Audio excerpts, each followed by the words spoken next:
بسم الله الرحمن الرحيم مدن وزير مدن قدومية قبل مدن ماير قدومية حين قولها ديجانك حلي بانده قولها ديجانك أقسمياش وحيه وسارده ولا جود هل كان يتواجد هو شريف علي وهالكي أي نقبلوني مستر بلانك مركين بدابيني وضدنا واحد معناتي وضدي صدحات حاجة مقالة ولا دعس ودنا وسير ودوني كانوا سمين والله بيا كنتن انت حاجة كسوتش دمرك بريو كونفورت الله يسكت درو ودوري صدق وضو انت كلامه حاجة وضد عاصي مكوتها ذلك السن وربحين توان سوكو بيا مدن وسير مدن قدومية مدن ماير تعب كاس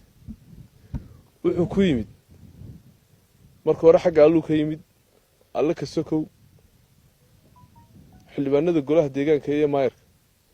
oo shaqada muddadii aan wadnay u dhabar adeegay marka horena hawsheeda iyo qorsheega soo diyaariyay oo uga mahad celinaya sida fiicnadii noola shaqeeyeen hadalka badin maayo tacabkaasi inaynu wada ilaalino hawshii gabagabay ku jirtaa waxaynu u baahannahay inaynu tacabkaa ay golaha deegaanka iyo wasaaradduba galeen inaynu ka madhe dhalno oo aynu ilaalino maadaama ay maanta waddooyin la wada maraya yihiin oo dadkii anfacaya oo durba faa'iidadeedii la arkay oo bajaajtii iyo wixii suuqyo fara badanna ay soo kordhiyeen waxa keliya inuu u baahannahay waxa weeyaan wixii laga qabanaya biriishyada iyo dooxyada iyo in la ilaaliyo saaka waxaynu kormeer ku soo maray sidaa la socoteen jiha kasta oo ka mid ah waddooyinkii master balaanka oo gebageba ku dhow casayntoodii waxaa inoo harsan un qaybtan iminka aynu taagannahay oo iyadana aynu iskugu dari doonno baldoser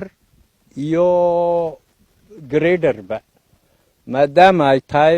ka duwan tahay meelaha kaloo ay buur tahay mudane wasiir hawshii ay ku jireen tiimka wasaaraddaadu iyo golaha deegaanka oo iskaashanaya alla mahadi waa gebagebo waxaana farxad noo ah inaad maanta gebi ahaanba soo wada marto hawsha la qabtay baaxaddeeda iyo waxtarkeedaba ilaahay noo suurtogeliyey baa mahad leh waxaan halkan kormeerkii maanta ka muuqata in dadaal weyni uu ku dhacay dadaalkaas oo ay geysteen golaha deegaanka dadweynaha gabiley waan u mahadnaqayo iyo maamulkaba guud ahaan ama maamulka gobolka ha ahaado ama ciidanka booliska ha ahaado ama cid kasta oo ka qayb qaatay hawshaa waan u mahadnaqayaa waxaan keliya halkan ka odhanayaa laba arrin waxaa gebageba ah waddooyinkii magaalada hareeraheeda ahaa si aad arkayseen waxaan odhanayaa laba arrin oo kale oo ku saabsan arrinkan oo ah beeraha ku yaalla dhulka la qorsheeyey dhexdeeda oo 1 kilomitir dhexdooda ku yaalla in dadkii lahaa ay